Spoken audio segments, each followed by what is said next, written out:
ನಟ ರಿಷಬ್ ಶೆಟ್ಟಿ ಛತ್ರಪತಿ ಶಿವಾಜಿ ಮಹಾರಾಜರ ಬಯೋಪಿಕ್ನಲ್ಲಿ ನಟಿಸ್ತೀನಿ ಅಂತ ಪ್ರಕಟಿಸಿದ್ದಾರೆ. ತಕ್ಷಣ ಒಂದಷ್ಟು ಜನ ಎದ್ದು ನಿಂತುಬಿಟ್ಟಿದ್ದಾರೆ. ಯಾರೋ ಟ್ವೀಟಾಸುರರು ಕನ್ನಡ ನಾಡಿನ ವಿರೋಧಿ ಅಂತ. ಏನು ನಾನ್ಸೆನ್ಸ್ ರೀ, ಹೆಂಗ್ರಿ ಕನ್ನಡ ನಾಡಿನ ವಿರೋಧಿ ಆಗುತ್ತೆ? ಶಿವಾಜಿ ಶೃಂಗೇರಿ ಮಠದ ಮೇಲೆ ಬಂದಿದ್ದ, ಬೆಳವಡಿ ಮಲ್ಲಮ್ಮನ ಮೇಲೆ ಯುದ್ಧ ಮಾಡಿಸೋತಿದ್ದ, ಕರೆಕ್ಟು. ಕರುನಾಡಿನಲ್ಲಿ ಲೂಟಿಗೆ ಯುದ್ಧ ಮತ್ತು ಸಿನಿಮಾ ಯಾಕೆ ಮಾಡಬೇಕು ಅಂತ. ಮೂವಿಗೂ ಇದಕ್ಕೂ ಏನು ಅರ್ಥಗಳಿದು? ಸರಿ, ಬಾಯ್ಕಾಟ್ ರಿಷಬ್ ಶೆಟ್ಟಿ ಯಾಕೆ ಬಾಯ್ಕಾಟ್ ಆಗ್ತಾರೆ ಅವರು? ಒಬ್ಬ ಕಲಾವಿದ ಆಯ್ಕೆ ಮಾಡ್ಕೋತಾರೆ ಎಕ್ಸಾಕ್ಟ್ಲಿ. ಮತ್ತು ಈ ನಾಡಲ್ಲಿ sword of Tipu Sultan serial ಆಗಿದ್ದ ಊರಿದು. ನಿಮಗೆ ಹೆಂಗದು ಆಗತ್ತೆ ರಿಷಬ್ ಇದು ಅಂತ? ಈಗ ಅವ್ರು ಕನ್ನಡ ವಿರೋಧಿ ಹೆಂಗಾಗ್ಬಿಡುತ್ತೆ? ಅವ್ರಿಗೆ ಕನ್ನಡದಲ್ಲಿ ಮಾತ್ರನೇ ಮಾಡಬೇಕು, ಕನ್ನಡದಲ್ಲಿ ಮಾತ್ರ ಮಾಡಬೇಕಾ? ಹೊರಗಡೆ ಹೋಗಬಾರ್ದು?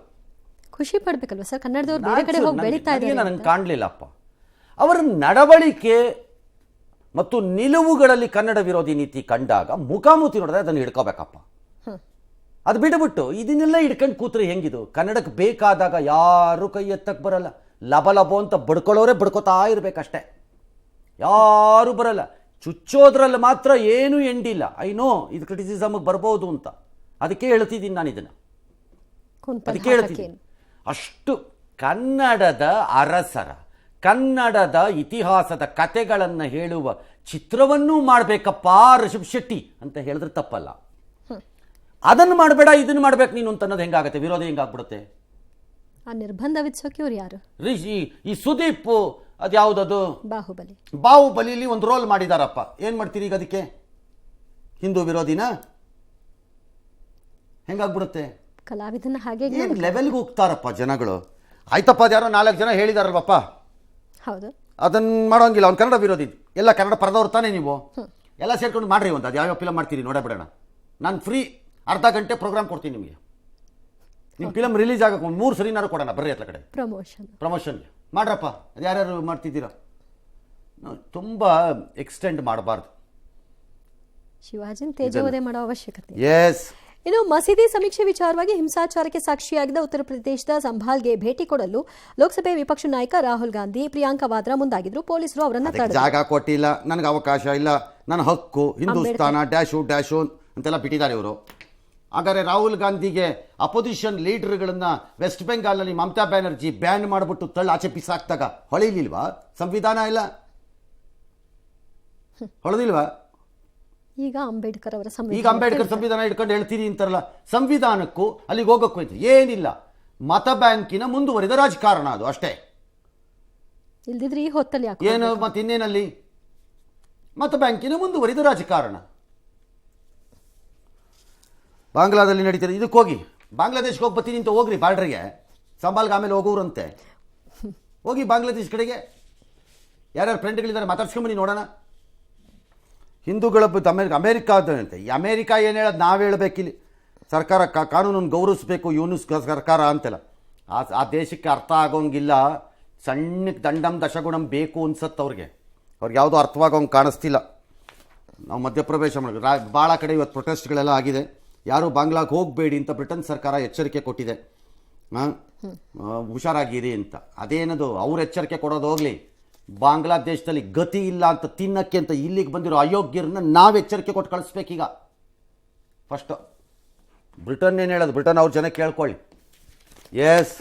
ವಿಜಯಪುರ ನಗರದ ಟಕ್ಕೆ ಬಡಾವಣೆಯ ಸರ್ಕಾರಿ ಶಾಲೆಯಲ್ಲಿ ಮೂಲಭೂತ ಸೌಲಭ್ಯದ ಕೊರತೆ ಕುರಿತಾಗಿ ಬೆಳಕು ಕಾರ್ಯಕ್ರಮದಲ್ಲಿ ನವೆಂಬರ್ 16ನೇ ತಾರೀಕು ಕಾರ್ಯಕ್ರಮ ಪ್ರಸಾರ ಮಾಡಲಾಗಿತ್ತು. ಇದಕ್ಕೆ ವಿಜಯಪುರ ನಿವಾಸಿ ವಿಶ್ವನಾಥ್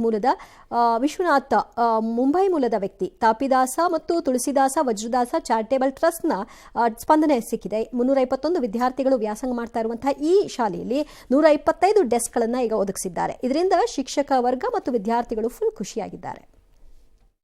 9ನೇ ಸ್ಕೂಲ್ ಟಕ್ಕೆ ಸ್ಕೂಲ್ನವರು ಬೆಂಚಸ್ ಬೇಕಂತ ಹೇಳ್ಕೊಂಡು ಬೆಳಕು ಕಾರ್ಯಕ್ರಮದಲ್ಲಿ ಭಾಗವಹಿಸಿದ್ರು. ನನಗೆ ಕೂಡ ರಂಗನಾಥ್ ಸರ್ ಕಾಲ್ ಮಾಡಿದ್ರು, ನೀವು ಬೆಂಚಸ್ ಕೊಡ್ಲಿಕ್ಕೆ ಆಗ್ತದ ಅಂತ ಹೇಳ್ಕೊಂಡು. ಅವ್ರಿಗೆ ಅವತ್ತು ಆಶ್ವಾಸನೆ ಕೊಟ್ಟಿದ್ದೆ. ಸುಮಾರು 320 ಮಕ್ಕಳಿದ್ದಾರೆ. 125 ಹೊಸ ಬೆಂಚಸ್ಗಳು, ಒಳ್ಳೆ ಕ್ವಾಲಿಟಿ ಬೆಂಚಸ್ಗಳನ್ನ ಕೊಟ್ಟು ಮಾತಿನಂತೆ ನಡ್ಕೊಂಡಿದ್ದೀವಿ. ಎಲ್ಲ ಮಕ್ಕಳು ಬೆಂಚಸ್ ಮೇಲೆ ಕೂತ್ಕೊಳ್ತಾ ಇದ್ದಾರೆ. ನಮ್ಮ ಟ್ರಸ್ಟ್, ನಾನು ಮತ್ತೆ ಸ್ಕೂಲ್ನವರು ಎಲ್ಲರೂ ಸೇರಿ ಕೆಲಸ ಮಾಡಿದ್ದಕ್ಕೆ ಬಹಳ ಖುಷಿ ಆಗ್ತಾ ಇದೆ. ನಮ್ಮ ಸ್ಕೂಲೊಳಗೆ 1ರಿಂದ 8ನೇ ತರ ಬೆಂಚ್ ಇದ್ದಿದ್ದಿಲ್ಲ. ನಾವು ತಳಕ್ಕೆ ಕುದರ್ಬೇಕಾಗ್ದಿದ್ದು. ಮೊನ್ನೆ ಎಲ್ಲರೂ ಬೆಂಗಳೂರಿಗೆ ಹೋಗಿದ್ದರು. ನಮಗೆ ಬೆಂಚ್ ಎಲ್ಲ ಕೊಟ್ಟ ಪಬ್ಲಿಕ್ ಟಿವಿಗೆ ಎಲ್ಲ ಧನ್ಯವಾದ ಹೇಳ್ತೀವಿ. ನಮ್ಮ ಬರೆಯಲು ಸಹಾಯ ಆಗ್ತೈತಿ. ಮುಂಬೈಯವರು ಬೆಂಚ್ ಕೊಟ್ಟಾರ. ಬೆಳಕು ಕಾರ್ಯಕ್ರಮಕ್ಕೆ ಬೆಂಗಳೂರಿಗೆ ಹೋಗಿದ್ದೀವಿ. ಅವರಿಗೆ ಭಾಳ ಧನ್ಯವಾದಗಳು. ಬೆಳಕು ಕಾರ್ಯಕ್ರಮದಲ್ಲಿ ನಾವು 125 ಬೆಂಚಸ್ಗಳನ್ನು ಅವರಿಗೆ ಬೇಡಿಕೆ ಇಟ್ಟಿವಿ. ತುಳಸಿದಾಸ್ ತಪ್ಸಿದಾಸ್ ಚಾರಿಟೇಬಲ್ ಟ್ರಸ್ಟ್ ಮುಂಬೈ ಇವ್ರ ಕಡೆಯಿಂದ ಏನೈತಿ 125 ಬೆಂಚ್ಗಳನ್ನು ಇವತ್ತು ನಮ್ಮ ಶಾಲೆಗೆ ಪೂರೈಸಿದ್ದಾರೆ. ನಮ್ಮ ಮಕ್ಕಳು ಎಲ್ಲ ಬೆಂಚಸ್ ಮೇಲೆ ಕೂತಿದ್ದು ನೋಡಿ ನಮಗೆ ತುಂಬ ಸಂತೋಷ ಆಗಿದೆ. ರಂಗನಾಥ್ ಸರ್ ಅವರಿಗೂ ಹಾಗೂ ಟ್ರಸ್ಟ್ದವರಿಗೆ ಪುರದ ನಿವಾಸಿ ವಿಶ್ವನಾಥ್ ಮತ್ತು ಆ ಟ್ರಸ್ಟ್ ಅವರಿಬ್ಬರ ಸಹಯೋಗದೊಂದಿಗೆ ಸಹಯೋಗ ಅಲ್ರಿ. ಅವ್ರು ಮಾಡಿದ್ದಕ್ಕೆ ನಾವು ಸುಮ್ಮನೆ ಬುರ್ಡೆ ನಾವು ಹೇಳ್ಬಿಟ್ವಿ ಅಂತ ತಂದ್ಬಿಟ್ರೆ ಅಲ್ಲ, ಒಂದು ವೇದಿಕೆ ನಾವು ಕಡ್ದಿದ್ದು ಏನಿಲ್ಲ ಇದರಲ್ಲಿ. ಅವರು ಮಾಡಿರೋದು ಈಗ ಯಾರ್ಯಾರು ಏನೇನು ಹೇಳಿದ್ರಿ ಅವೆಲ್ಲ ಅವ್ರ ಕಡೆಗೆ ಇಬ್ಬರ ಕಡೆಗೂ ತಿರುಗಿಸಿ, ನಮ್ಮ ಕಡೆ ಅಲ್ಲ ಅದು. ನಾವು ರಿಕ್ವೆಸ್ಟ್ 1000 ಮಾಡ್ತೀವಿ ಹಂಗನ್ಬಿಟ್ಟು ಆ ಪ್ರಯತ್ನಕ್ಕೆ ಸಪೋರ್ಟ್ ಸಿಗ್ಬೇಕಲ್ಲ. I think if anybody deserves ನನ್ನ ಪ್ರಣಾಮಗಳನ್ನು ಇವತ್ತು ಅದು ಅವರು ವಿಶ್ವನಾಥ್ ಮತ್ತು ಆ ಟ್ರಸ್ಟ್ನವರು. ಫೆಂಗಲ್ ತೂಫಾನ್ ವರ್ತನೆ ತಜ್ಞರನ್ನು ಚಕಿತಗೊಳಿಸಿದೆಯಂತೆ. 10ರಿಂದ 12 ಕಿಲೋಮೀಟರ್ ವೇಗದಲ್ಲಿ 200-220 ಹೋಗಬೇಕಾದ್ದು ಹೋಗ್ತಾ ಇತ್ತು. ಆಶ್ಚರ್ಯ.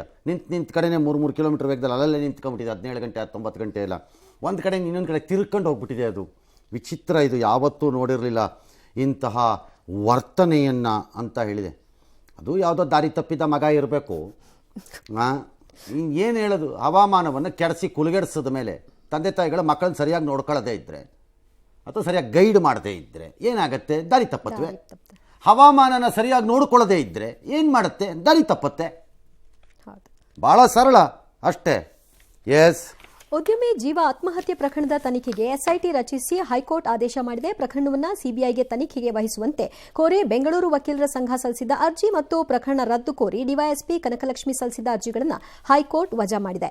ಬೆಂಗಳೂರಿನ ಸಿಬಿಐ ಎಸ್ಪಿ ವಿನಾಯಕ ವರ್ಮಾ, ಆಂತರಿಕ ಭದ್ರತಾ ವಿಭಾಗದ ಎಸ್ಪಿ ನಿಶಾ ಜೇಮ್ಸ್ ಮತ್ತು home guards SP Akshay Machindra ಹಾಕೆ ಅವರನ್ನು ಒಳಗೊಂಡ ಎಸ್ಐಟಿಯನ್ನು ರಚನೆ ಮಾಡಿದೆ. 3 ತಿಂಗಳಲ್ಲಿ ವರದಿಯನ್ನು ಕೊಡಬೇಕು ಅಂತ ಹೇಳಿದೆ.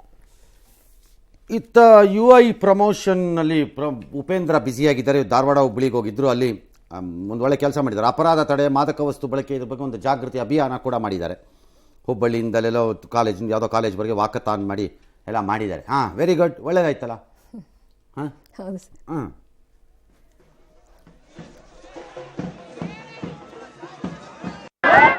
ಒಂದೇ ಒಂದು ಶಾಟ್ ಅದನ್ನ ಅರ್ಥ ಮಾಡ್ಕೊಂಡ್ಬಿಟ್ರೆ ಸಾಕು, ನೀವು ಸೂಪರ್ ಸ್ಟಾರ್ಗಳಾಗ್ಬಿಡ್ತೀರಿ.